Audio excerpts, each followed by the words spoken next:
আমরা অনেক সময় ভুট্টার খোসা ফেলে দিই, কিন্তু এই ফেলে দেওয়া জিনিস দিয়েও যে এত সুন্দর কিছু তৈরি করা যায়, আজ সেটাই দেখাবো। পুরো ভিডিওটি দেখতে চ্যানেলটিকে সাবস্ক্রাইব করুন এবং ভালো লাগলে লাইক কমেন্ট শেয়ার করুন।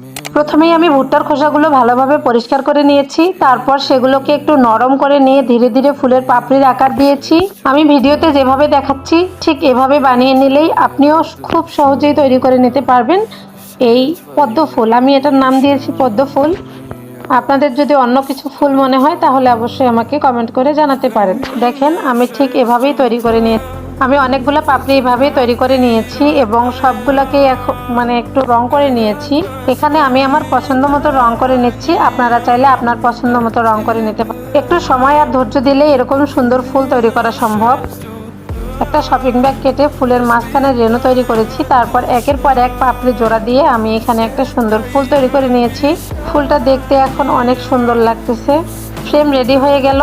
আমি বানানো ফুলগুলো একে একে বসিয়ে দিয়েছি, সাথে কিছু কুড়ি পাতা যোগ করেছি যাতে ডিজাইনটা আরও জীবন্ত আর আকর্ষণীয় লাগে। সব কিছু ঠিকভাবে সেট করার পর পুরো কাগজটা একদম ইউনিক একটা ওয়াল ডেকোরে পরিণত হয়েছে।